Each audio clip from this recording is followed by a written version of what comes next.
கருணாகரசூரீந்திர குருவர்ய பதாம்புஜாம் நவநீதநட்டோத்தம்சாம் குருபங்கி ஸ்ரீயன்னுமஹா. श्रीमान् वेङ्कटनाथार्य कवितार्किककेसरी वेदान्ताचार्यवर्यो मे सन्निधत्तां सदा हृदि.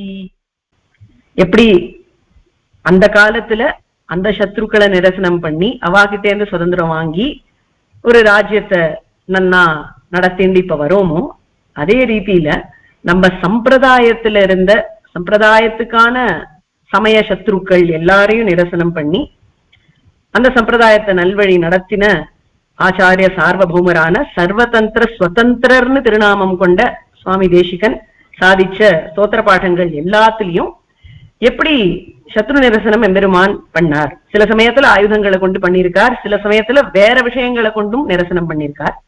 அது எப்படி பண்ணினார் அப்படிங்கிற ஒரு பட்டியலை பார்க்கலாம். இப்ப இந்த தேசிக ஸ்தோத்திர பாட பாராயணத்துக்கு முன்னாடி இந்த மாதிரி பட்டியல்கள் ஸ்தோத்திரங்கள்ல என்ன நடந்திருக்கு அப்படின்னும் அவருடைய அனுகிரகத்தினாலே நம்ம பார்த்துட்டு வரோம். தியான ஸ்லோகங்களுடைய பட்டியல்களை பார்த்திருக்கோம், பலஸ்ருதியினுடைய பட்டியல்களை பார்த்திருக்கோம், பிராட்டி விஷயமான ஸ்லோகங்களுடைய பட்டியல்களை பார்த்திருக்கோம். அந்த ரீதியில சத்ரு நிரசனத்தை பத்தி சுவாமி தேசிகன் எடுத்த பட்டியலை பார்க்கலாம். ஒரு ஸ்தோத்திரத்திலையும் அப்படி எடுக்கிறார் அப்படிங்கிறத சுருக்கமா பார்த்துக்கலாம் ஒரு 10 நிமிஷத்துல. ஹயக்ரீவ ஸ்தோத்திரத்தை எடுத்தோமானா, ஹயக்ரீவன் எம்பெருமான் சக்கரத்தோட சேவை சாதிக்கிறார் அப்படின்னு 32வது ஸ்லோகத்துல வியாக்கியாமுத்ராம் கரசரசிஜைஹி புஸ்தகம் சங்க சக்கரே அப்படிங்கிற பதத்துல எடுக்கிறார். தசாவதார ஸ்தோத்திரத்தை எடுத்துட்டோமானா, நிருசிம்மாவதாரத்தை பாடும் பொழுது 5வது ஸ்லோகத்துல பிரத்யாதிஷ்ட புராதன பிரஹரண கிராம க்ஷணம் பாணிஜைஹி என்று சொல்லி புராதனமான தன்னுடைய ஆயுதங்கள் எல்லாத்தையும் விட்டுட்டு நகத்த ஆயுதமா கொண்டு அந்த ஹிரண்யகசிபுவை சம்ஹாரம் பண்ணினார் அப்படின்னு அந்த இடத்துல சத்ரு நிரசனத்தை பத்தி நகங்களை ஆயுதமா கொண்டு எடுக்கிறார். 3வது ஸ்தோத்திரமான பகவத்யான சோபானத்துல 11வது ஸ்லோகத்துல எம்பெருமானுடைய சமுதாய சோபையை வர்ணிக்கும் பொழுது லக்ஷ்மிதாம்ன பிரதுல பரிகைஹி லக்ஷிதாபீதிஹேதிஹி என்று தன்னுடைய திருவாழி ஆழ்வான எப்படி சாத்தின்றிருக்கார் அப்படிங்கிறத சொல்றார். அடுத்தது அபீதிஸ்தவத்தை எடுத்தோமானா, அபீதிஸ்தவம் தான் பூர்த்தியாவே சுவாமிக்குன்னு கை கொடுத்த ஸ்தோத்திரம். அவர் அந்த காலத்துல இருந்த சத்ருக்களை எல்லாம் நிரசனம் பண்ணி எழுந்து வந்தது இந்த அபீதிஸ்தவத்தை பாடிதான். ஆனா இதுல சமத்காரமா பல ஸ்லோகங்கள் சாதிக்கிறார். சக்கரத்தாழ்வானுக்குன்னே ஒரு ஸ்லோகம் வச்சிருக்கார். 23வது ஸ்லோகம் திதி பிரபவ தேக வித்தான சோம சூர்யாத்மகம் அப்படின்னு சொல்லி மகாதி தர்ம சக்கரஸ்திதிம்னே முடிக்கிறார். ஆனா அதை காட்டிலும் இங்க ரொம்ப சுவாரஸ்யமா சக்கராயுதம் விஷயமா என்ன சாதிக்கிறார்னு கேட்டா, 11வது ஸ்லோகத்துல எம்பெருமான் ஆயுதங்களை தரிச்சுட்டு இருக்கானே அது சத்ரு நிரசனத்துக்காக தான். ஆனா இவனுக்கு இதெல்லாம் தேவையா? இவனே எல்லாருக்கும் அபீதியை கொடுக்கக்கூடியவன், அபயத்தை கொடுக்கக்கூடியவன். அப்படி இருக்கிறவனுக்கு ஆயுதம் தேவையா அப்படின்னு ஒரு கேள்வி கேட்டுட்டு அதுக்கு தானே பதில் சொல்றார். அது வேற ஒண்ணும் இல்ல, எம்பெருமான் பக்தர்களை ரட்சிக்கதான் ஆயுதங்கள் வச்சுட்டு இருக்கான். ஆனா பக்தர்கள் யாரு? ஞானி து ஆத்மைவ மேமதம் அப்படின்னு அவன் கீதையில சாதிக்கிறதுனால இந்த பக்தர்கள்லாம் தான் அவனுக்கே ஆத்மா, ஆக அவனேதான் பக்தர்கள் அப்படின்ற ரீதியில சொல்லலாமா. அதனால தன்னை காப்பாத்திக்கவே ஆயுதங்கள் வச்சுட்டு இருக்கானோ அப்படின்னு சமத்காரம் அந்த இடத்துல அனுபவிக்கிறார். மொத்தத்துல சத்ரு நிரசனத்துக்குன்னு ஏற்பட்ட பூர்த்தியான ஸ்தோத்திரமே அபீதிஸ்தவம்.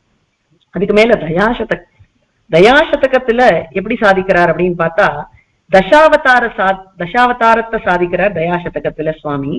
அதுல ஆயுதங்கள் தரிச்ச 2 அவதாரங்களை குறிக்கிறார், ஆயுதத்தை கொண்டு குறிக்கிறார். அது என்னன்னு கேட்டா பரசுராம அவதாரம், பரஸ்வத தபோதன அப்படிங்கிற 86வது ஸ்லோகத்தை சாதிக்கும் பொழுது பரஸ்வத அப்படிங்கிற கோடாலியை கொண்ட பரசுராமரை பத்தி பாடுறார். அவர் எப்படி சத்ரு நிரசனம் பண்ணார் தயையை கொண்டு அப்படிங்கிறது அது விஸ்தாரமான விஷயம் மொத்தத்துல. ஆனா இந்த இடத்துல நிரசனம் ஏற்பட்டது ஒரு ஆயுதத்தால அப்படிங்கிற கான்செப்டுக்கு ஒட்டுறா மாதிரி பரஸ்வத தபோதன அப்படிங்கிறது வருது. அதுக்கு மேல 88வது ஸ்லோகத்துல ஹலதரஸ்ய ஹேலாசதைஹி அப்படின்னு ஹலதரன் பலராமன் அப்படின்னு ஹலத்தை கொண்டு அவன் எப்படி பிரலம்பாசுர வதத்தை பண்ணான் அப்படிங்கிறத சாதிக்கிறார். இதுக்கு மேல வரதராஜ பஞ்சாசத்துல இது ஒரு ஆச்சரியமான அஸ்திரத்தை பத்தி சொல்றார். இந்த இடத்துல அஸ்திரம் சத்ருக்களை நிரசனம் பண்றது அப்படிங்கிறது இருக்கலாம், ஆனா எம்பெருமானே கையில ஒரு அஸ்திரம் வச்சிருக்கான், அது நிகிரகாஸ்திரம். அந்த நிகிரகத்துக்கு ஒரு பிரதி அஸ்திரம் உண்டு அப்படின்னு சாதிக்கிறார். அது என்னன்னு கேட்டா பிரத்யஸ்திரமஞ்சலி ரசௌ தவ நிகிரஹாஸ்திரே நம்மளுடைய அஞ்சலி அப்படிங்கிறது எம்பெருமானுடைய நிகிரகம் என்கிற அஸ்திரத்துக்கு பிரதி அஸ்திரம். எம்பெருமான் எல்லா சத்ருக்கள் கிட்ட இருந்தும் காப்பாத்திடுவான். ஆனா அவன் கையில நமக்கு எதிர அவன் ஒரு ஆயுதம் ஏந்தி நின்றானானா, ஒரு அஸ்திரம் ஏந்தி நின்றானானா, நம்ம என்ன பண்ணணும்? பிரதி அஸ்திரம் ஒண்ணு போடணும். அதுதான் அஞ்சலிங்கிற அஸ்திரம் அப்படின்னு சாதிக்கிறார் ஆச்சரியமா.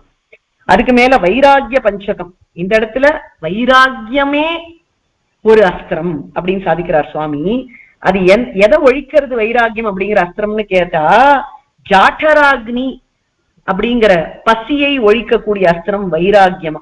ஜுவலது ஜலதி குரோட கிரீடத்து அப்படிங்கிற ஸ்லோகத்துல, 3வது ஸ்லோகத்துல ஜாட்டராக்னியை நிரசனம் பண்ணக்கூடிய வைராகியத்தை நாம் அஸ்திரமாக கொள்ள வேண்டும் அப்படிங்கிற விஷயம் வருகிறது. மேல 8வது ஸ்தோத்திரம் சரணாகதி தீபிகா. இதுல என்ன சொல்லியிருக்கார் அப்படின்னு கேட்டா, தீப பிரகாஷ சரணாகதி தீபிகாக்கியாம் அப்படின்னு கடைசி ஸ்லோகத்துல முடிக்கிறார்.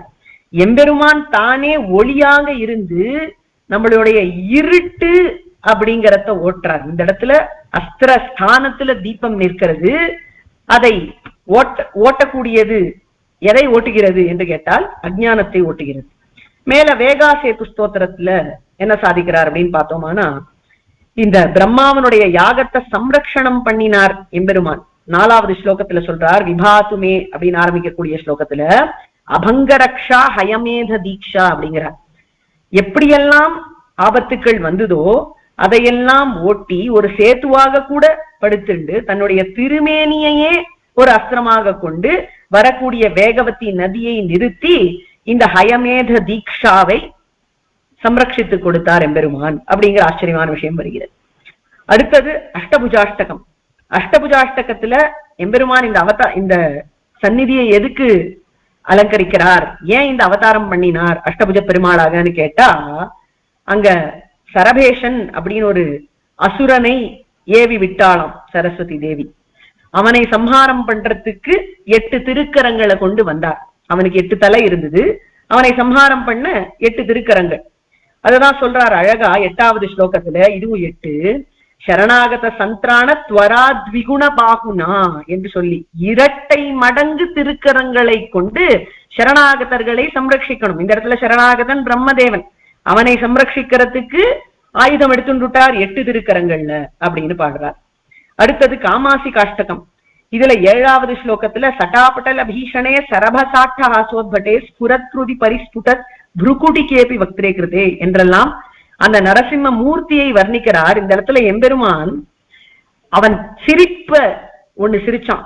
அவன் சிரிச்ச அந்த சிரிப்புலையும் அவன் புருவத்தை வளைச்சி பார்த்ததுலயுமே ஹிரண்யகசிபுக்கு பாதி பிராணன் போயிடுதான். அந்த மாதிரி ஒரு பயத்தை ஏற்படுத்தினான் தன்னுடைய திருமேனியினுடைய தோற்றத்தை கொண்டே. அப்பேற்பட்ட சிரிப்பையே ஆயுதமாக கொண்டான் இவ்விடத்திலே அப்படிங்கிற ரசம் வருகிறது. மேல பரமார்த்த ஸ்துதியில என்ன ஆறுது அப்படின்னு பார்த்தோம்னா, இந்த ஸ்தோத்திரத்துக்கு பரமார்த்த ஸ்துதின்னு ஒரு பேர் உண்டு, ரணபுங்கவஸ்தவம்னு இன்னொரு பேர் உண்டு. ரணபுங்கவன், ரணத்தை ஜெயிச்சவன் ராமன், ரணபுங்கவ வந்தி பாவமிச்சன்னு அப்படின்னு 2வது ஸ்லோகத்துல எடுக்கிறார். எல்லா ஆயுதங்களையும் கொண்டு எம்பெருமான் எல்லாரையும் ஜெயிப்பான். ஆனா இந்த இடத்துல இந்த ரணபுங்கவன் ராமன் யாரை ஜெயிச்சான்? ஆச்சாரியர்களுடைய ஹிருதயத்தை ஜெயித்து அவனையே அவள்லாம் ஸ்துதி பண்றாப்புல வச்சுண்டான் அப்படின்னு ரசமா பாடுறார். மேல தேவநாயக பஞ்சாசத்துல 30வது ஸ்லோகத்துல எப்படி எம்பெருமான் சக்கரத்தாழ்வானை தரிச்சுட்டு இருக்கான் அப்படின்னு சொல்லும் பொழுது, நீலா சலோதித நிஷாகர பாஸ்கராபே சாந்தா ஹிதே சுரபதே தவசங்க சக்கரே அப்படிங்கிறார்.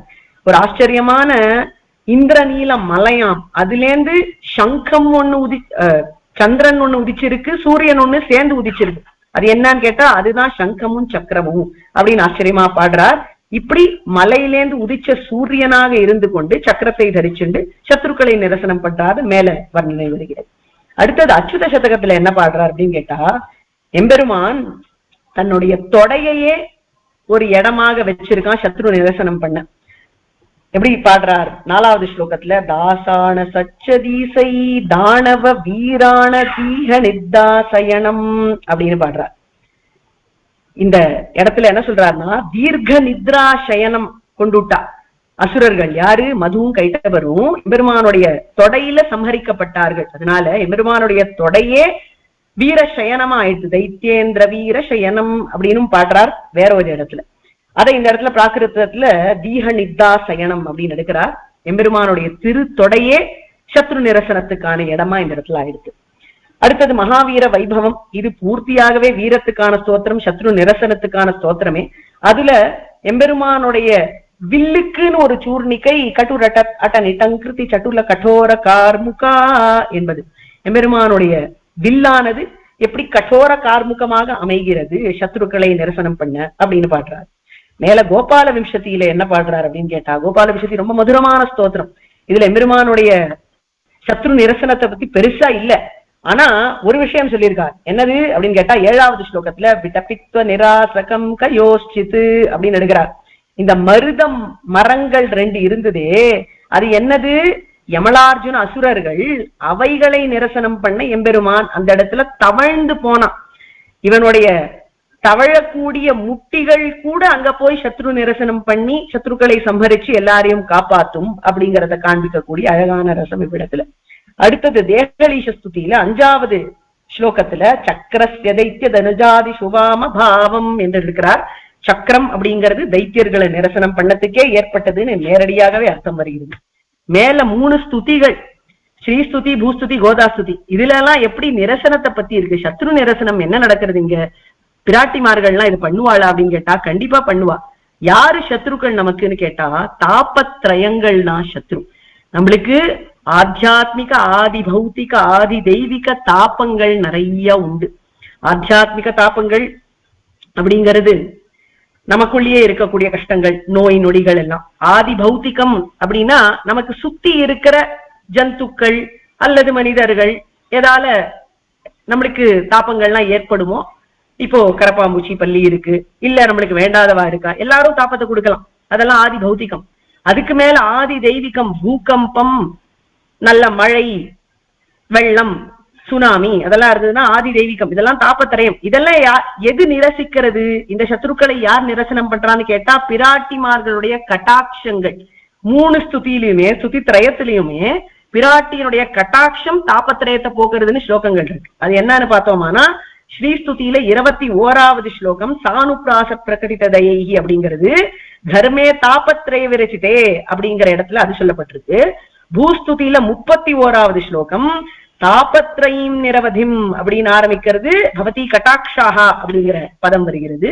கோதாஸ்துதியில 26வது ஸ்லோகத்துல தாபம் எப்படி போறது இந்த இடத்துல, அச்சிரேன தாப்பான் அப்படின்னு அந்த இடத்துல தாபத்தை போக்குறத பத்தி சொல்றார். ஆனா இந்த இடத்துல கட்டாட்சமா நேரடியா போக்கல, ஒரு நதியாகவே வந்து கோதாதேவி இந்த தாபத்தை போக்குகிறாள். சுதா நதீம் துவாம் அப்படின்னு எடுக்கிறார்.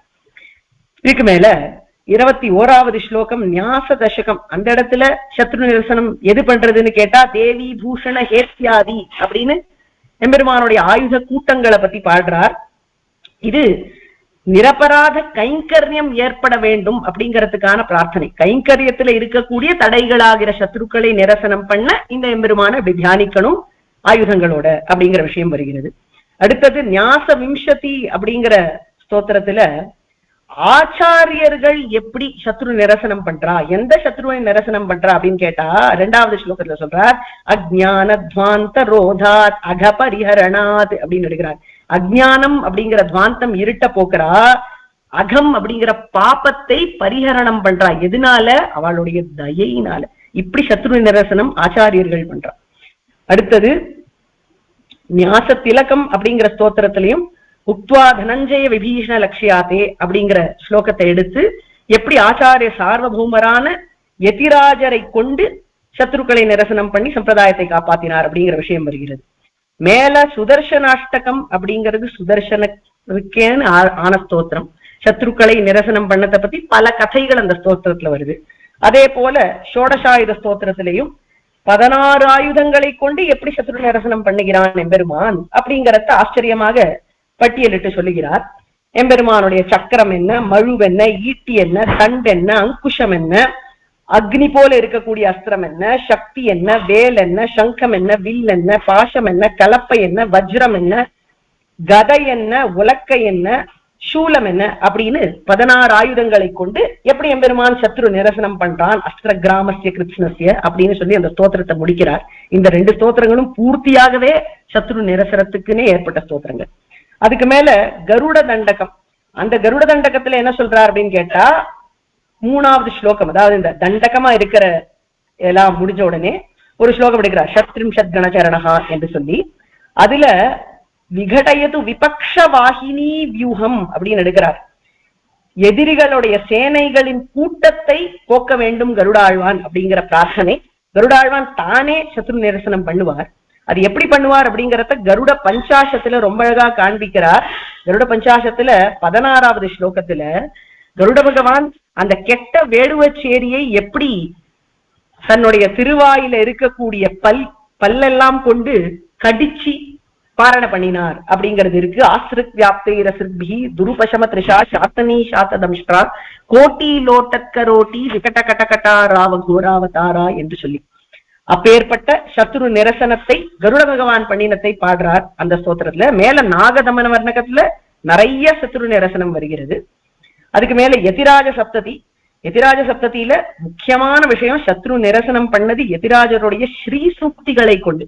இந்த ஸ்ரீ சூக்திகளை சேவிச்ச பெரியவர்கள்லாம் இருக்காளே, அவ என்ன பண்றான்னு கேட்டா, சத்ரு நிரசனம் ஆயிடுத்து, இனி விஜயத்வஜம் தான் வருகிறது என்று சொல்லி ரொம்ப அழகாக நிருபதிரங்க விருத்தி ரசிகான விதாண்டவயன் நிகம விமர்ச கேளி ரசிகை விருதை விதிருதா குணபரிணத்த சுக்தி திருடகோண விகட்டனயா ரடதி திஷா முகேஷு யதிராஜ யசப்படஹா என்று பாடுகிறார். யதிராஜர் யசக்கொடியை நாட்டினார் அந்த நாட்களிலே. அதைத்தான் இன்றும் கொண்டாடி சுவாமி தேசிகன் நாட்டுகிறார். சுவாமி தேசிகனுக்கு ஒரு வெற்றி கொடி நாம் நாட்ட வேண்டாமா இன்றைய தினம்? அதனால சஜயது பகவான் விஷ்ணு கண்டாவதாரா என்று சொல்லி அவருக்கும் போற்றி பாடி, எப்படி சத்ரு நிரசனத்தை பத்தி சுவாமி பாடியிருக்கார், இந்த சர்வதந்திர சுதந்திரரான சுவாமி பாடியிருக்கார் அப்படிங்கிற விஷயத்தை சுருக்கமாக அனுபவிச்சோம். மேல இந்த ஸ்தோத்திரங்களை சேவிக்கும் பொழுது இன்றைய தினம் இந்த கோணத்தை ஞாபகம் வச்சுண்டு அந்தந்த ஸ்லோகம் வரும் பொழுது அப்படி ஆச்சாரியனை கொண்டாடி சேவிப்போம் என்று சொல்லி அடியேன் அமைகிறேன். கவிதார்த்திக சிம்ஹாய கல்யாண குணசாலினே ஸ்ரீமதே வெங்கடேஷாய வேதாந்த குரவே நமஹ.